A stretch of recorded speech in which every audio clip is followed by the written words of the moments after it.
All right, welcome back to the deep dive. We're diving into some pretty deep philosophical waters today. Yeah, we're going to be looking at disability studies, specifically through a feminist lens. Which, may not immediately strike some folks as classic philosophy. Right. It's a bit off the beaten path, but as we'll see, it really challenges some core philosophical assumptions. Absolutely. We're going to be working with the Stanford Encyclopedia of Philosophy entry on feminist perspectives on disability. Great resource, very thorough. It really unpacks how feminist thought intersects with disability and the implications for, well, pretty much every area of philosophy. Yeah, I mean, we're talking epistemology, ethics, identity, embodiment, you name it. And for those of you listening, I think there's going to be a lot of those aha moments as we go along. Yeah. We're going to see how this perspective sheds new light on some very familiar philosophical territory. Right. We're going to start by looking at how disability has been historically treated in philosophy, or rather, how it's been, well, largely ignored. Yeah, it's interesting, Rich. Traditional philosophy often just sidesteps disability, kind of treats it like it's not central to the big questions. If it comes up at all, it's often as a kind of extreme case, like a thought experiment. The entry gives a few examples. Think about, like, Kusi and Singer. Right, they talk about severely disabled infants when they're debating the ethics of, well, life and death. Or Rawls, when he's building his theory of justice, it takes him a while to even bring up people with disabilities. Almost like an afterthought, like, oh yeah, and then there's this. Exactly. And what that suggests, I think, is this underlying assumption about what constitutes a normal level of functioning. Right, and the idea is if you don't meet that standard, you're somehow, well, less than, defective even. And of course, this is tied up with the whole history of philosophy, the emphasis on ideal forms, universal principles, all that. Exactly. But then in the 20th century, you start to see the shift across different fields. Right, like a growing appreciation for, difference. And that started to make philosophers rethink the whole idea of normal. Mm-hmm. Kingelam's work was influential here. And it was actually feminist thinkers who really started to push this in relation to disability. Yeah, I mean, they were already committed to inclusive analysis, Yeah. to looking at the experiences of those who'd been marginalized. Right. And in many cases, they were drawing on their own experiences, either as women with disabilities or as, caregivers. So they were bringing something to the table that traditional philosophy had just, well, overlooked. Absolutely. And the entry points out that disability studies was already taking off in other fields, like history and literature, but it was a bit slower to catch on in philosophy. So other fields were kind of applying their existing tools to this new area of study. But in philosophy, it was more like disability was forcing philosophers to rethink the tools themselves. Yeah, like their fundamental assumptions about things. The entry gives some good examples here. Think about Plato, right?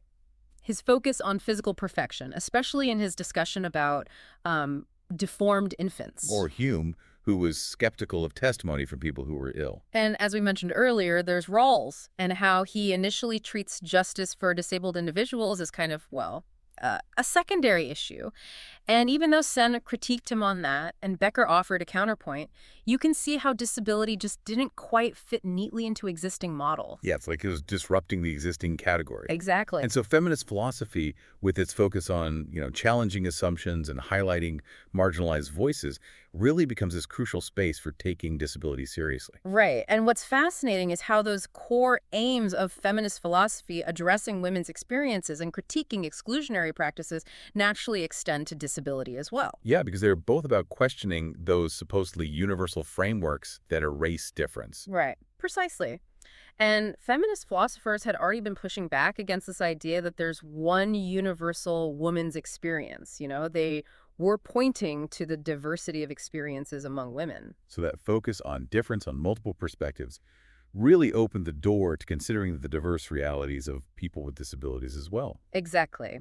And by questioning these often male-centric norms, feminist philosophy just broadened the scope of philosophical inquiry. Suddenly, topics like epistemology, embodiment, ethics, identity, they could all be enriched by considering disability. The entry also makes this really interesting connection between the biased treatment of women and the devaluation of disability, like how both stem from this idea of being perceived as impaired compared to some supposedly ideal standard. Right. And it mentions Iris Marion Young's work on this, her famous essay, Throwing Like a Girl. It just brilliantly deconstructs how women's movements are judged as weak or awkward. Yeah, and then there's Susan Wendell's critique of this uncritical equation of healthiness with, happiness and productivity. She's really pushing back against that within feminist thought. Right. It's like, hold on, are we just setting up another exclusionary standard here? And of course, we can't ignore the whole issue of caregiving, right? Mm-hmm. The fact that women are so often the ones caring for disabled family members, it really brings into focus how both disability and the work of care are devalued. Absolutely. And then there's this ongoing debate within the philosophy of disability, which also plays out in feminist theory, about the nature of limitations associated with impairment. Right. Are these limitations primarily biological, or are they socially constructed? This is a huge question. I mean, obviously many impairments have a biological basis, but the disability part, the actual limitations someone experiences, is often shaped by a society that just isn't set up to be inclusive. So it's not just about the individual's body, it's about how that body interacts with the world. Exactly. And Wendell is very vocal on this. She asks whether disability is inherently negative or if it's the social practices that create the disadvantage. Like, what if society was structured differently? Okay, so let's move into feminist epistemology, which is a really rich area for this discussion. Mm. How did this focus on correcting imbalances in knowledge production, open up space for understanding disability? Well, feminist epistemology really challenged this traditional idea of the isolated knower, this, detached objective observer. They argued that women's experiences often lead to different ways of knowing. Right, and they emphasize situated knowledge, right? That Yeah. all knowledge comes from a particular perspective and context. And they also highlighted the importance of collaboration, of different voices coming together. Exactly. And that critique of this one-size-fits-all model of knowing really opened the door to valuing the ways of knowing that could come from different bodily and cognitive experiences, like, those associated with disability. Yeah, and the entry really underscores how our bodies, not just our social locations, shape how we come to know the world. Right. Our cognitive abilities are intertwined with our physical conditions, so it makes sense that people with disabilities, whose bodies and minds function differently, might develop unique cognitive strategies, even insights. And the entry mentions Diderot's investigation into the ways of knowing of blind people back in the 18th century. This is a pretty early example of appreciating a non-deficit perspective on impairment. Yeah, and Diderot was questioning the over-reliance on visual metaphors, like, in our understanding of reason and knowledge, she was challenging that. Which is such a contrast to how philosophy has often just dismissed the knowledge claims of disabled people. The entry talks about McGee and Milligan. McGee really struggled to accept that a person blind from birth could truly understand the concept of red. Right, and that dismissal often relies on this assumption that, species-typical functioning is somehow epistemically superior. But we're finding more and more evidence that challenges that. Yeah, like some blind people develop incredible auditory processing or even echolocation, right? Exactly. It's a different way of interacting with the world, but it's equally valid.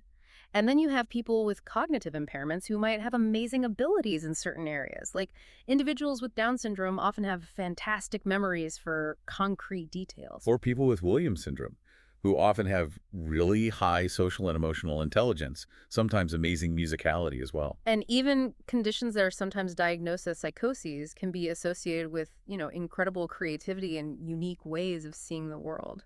But philosophy has often just kind of, disregarded these outliers. Like they're not relevant to the big theories. Right, which brings us to Fricker's idea of testimonial injustice. Disabled people are often seen as less credible knowers simply because of their disability. And Longino, building on feminist philosophy of science, really argues for the need to include diverse perspectives in knowledge production, especially when it comes to understanding disability itself. Right, and she emphasizes that if we want objective knowledge, we need to have people with disabilities at the table. And Francis and Silvers take this even further. They argue that we should actually involve individuals with severe disabilities in constructing our very ideas about what constitutes a good life. It's a radical idea, but it really challenges our assumptions about who gets to define the good. And it really highlights how the dismissal of disabled people's knowledge claims parallels the historical dismissal of women's knowledge, Yeah. Based on these presumed deviations from a male norm. Yeah, but the entry also raises this really interesting tension within feminist epistemology itself, in terms of how it deals with biological differences. There's this concern about biological determinism, the idea that biology dictates everything. Right, which has historically been used to justify the oppression of women. So it's understandable why feminist standpoint theory has focused more on socially constructed gender identities as the source of different ways of knowing. Exactly, but disability standpoints often come from acknowledging these differences in, biological and cognitive functioning. So that raises some big questions for an epistemology of disability that's drawing on feminist insights. Can we recognize these biological differences without falling into determinism? And does this mean embracing some kind of relativism where all truths are equally valid? Right, right. And for us as philosophers, I think the big question is, can understanding these diverse ways of knowing lead to a richer, more nuanced understanding of human knowledge in general? Like, what can we learn from these different perspectives? So much to think about there. Now let's shift gears a bit and talk about identity. The entry emphasizes this interplay of biological and social factors in shaping identity, both in disability studies and feminist theory.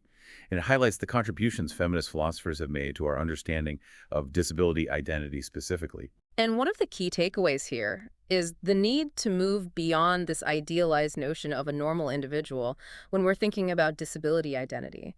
We need to embrace the diversity of experiences within the disability community. Yeah, because there's no one disabled experience, right? Exactly. And disability itself isn't even this fixed category. The entry talks about its permeable nature, like people can acquire disabilities later in life, some disabilities are temporary, and then there are folks who are connected to disability through family or friends. Right. Like Eva Kitty reminds us, many people are connected to disability as caregivers. So understanding disability identity has implications for a lot more people than just those who identify as disabled themselves. Absolutely. And people might claim a disability identity for all sorts of reasons, to access support, to qualify for benefits, to advocate for change, or just as a way of affirming who they are. But Anita Silvers asks this really important question about whether feminism, in its focus on valuing women's experiences, might unintentionally privilege the experiences of normal women. Right, right. Like, are we setting up another standard that might exclude disabled women? And Corinne Barron's research is really eye-opening here. She highlights the societal limitations that are often placed on disabled women, in terms of their fertility, their ability to be mothers, even just their capacity to be seen as caregivers. And Lisha Carlson's work is fascinating here, too. She looks at how even the category of mental retardation was historically shaped by gendered assumptions. Like, women were often the ones tasked with identifying feeble-mindedness in others. Based on, these supposed intuitive abilities and their role as moral guardians. Right, exactly. And Carlson pushes feminist philosophers to be aware of what she calls cognitive ableism. Like, are we privileging certain ways of thinking without even realizing it?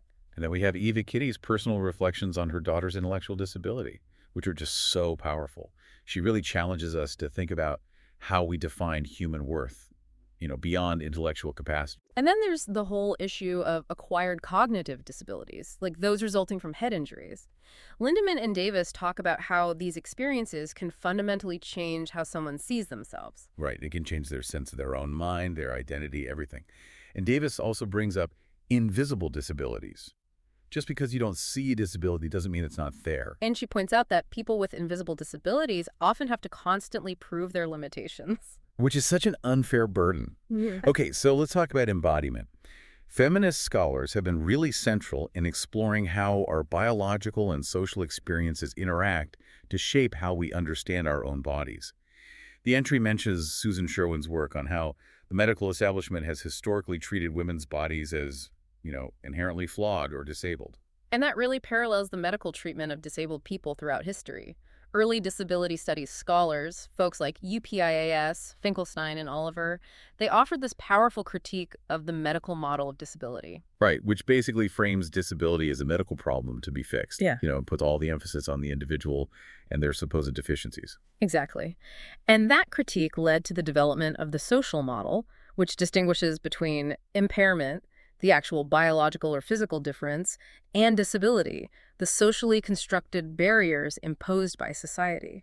So it's not just about your body, it's about how the world treats your body. Right. And Jenny Morris argued that the social model was really empowering for disabled people, allowing them to redefine their bodies on their own terms.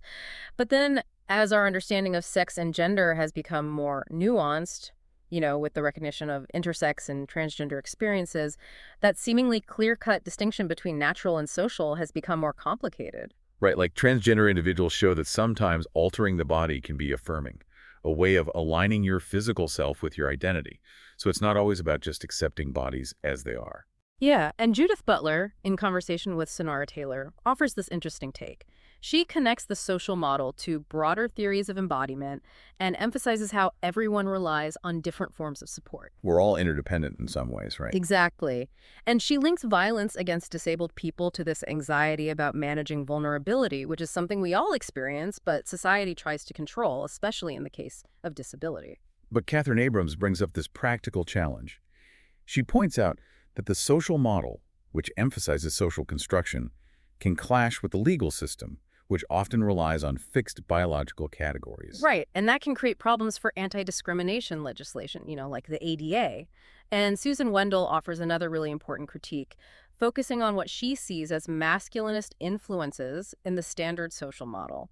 She argues that it downplays the connection between disability and chronic illness and devalues dependency. And her point about that strategic separation of disability from illness is interesting, right? Like, it was partly about promoting self-reliance within the disability rights movement, but she's saying, let's not forget about chronic illness, which can also be disabling, and let's not devalue dependency. Right. It's about recognizing the full spectrum of experiences. And the entry touches on those societal reactions to emotional and psychiatric suffering, too.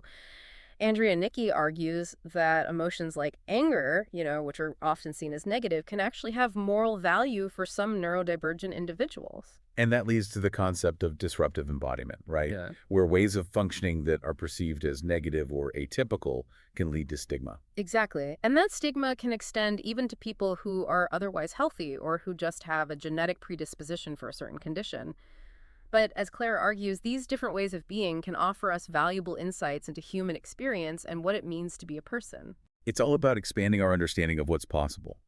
And it's interesting how disabled individuals have often been at the forefront of developing adaptive technology, right? From the early typewriter to modern speech output devices. Yeah, they're pushing the boundaries of what our bodies can do.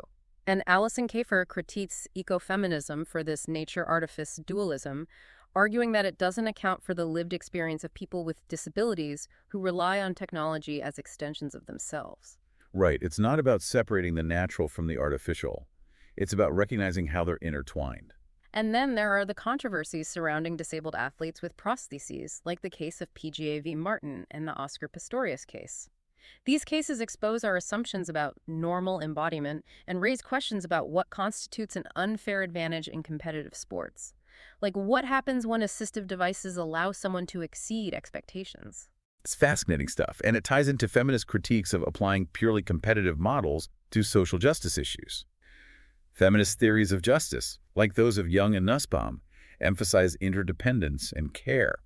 They're critical of excluding people based on their differences. Exactly. Now let's talk about ethics and inclusion.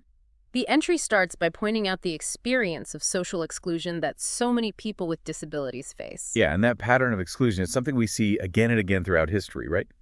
For all sorts of marginalized groups. Right, like the idea of biological unfitness has been used to justify all kinds of discrimination, from racial segregation to denying women opportunities, like, the bartender's case that Silvers and Stein discussed. And disabled people have been excluded from, everything. Citizenship, work, education, even reproductive freedom. Right, and they've been subjected to things like forced sterilization and institutionalization. It's a really dark history.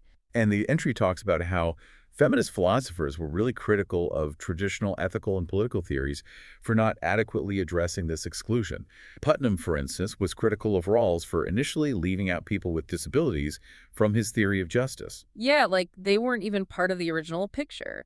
And that dissatisfaction led feminist philosophers to develop more inclusive theories, focusing on things like care, ethics, dependency, capabilities, and interconnectedness. People like Baer, Kitty, Nussbaum, and Young.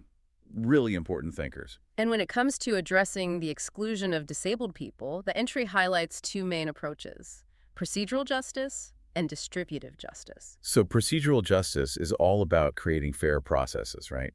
like Anderson's example of making sure deaf people have access to communication. It's about removing those barriers. And Silvers talks about doing this thought experiment, which he calls historical counterfactualizing, like imagining how things would be different if certain practices hadn't excluded disabled people in the past. And then distributive justice focuses more on the allocation of resources and support. Kitty is a big proponent of this. She emphasizes the importance of care and dependency. Though her perspective has been debated within feminist and political philosophy, like how does it fit with liberal ideas of individual rights? Yeah, that's a good question. But the entry points out that procedural and distributive justice, they're not necessarily in conflict. They're just emphasizing different things. One focuses on fair processes, the other on a fair outcome. Right, right. And some feminist thinkers, like Kitty, argue that procedural justice, which often relies on rights-based frameworks, might not fully capture our obligations to people in dependent positions. Yeah, she's pushing us to think about care as a fundamental moral concept. And Bayer and Nussbaum are also critical of traditional theories for not dealing well with dependency.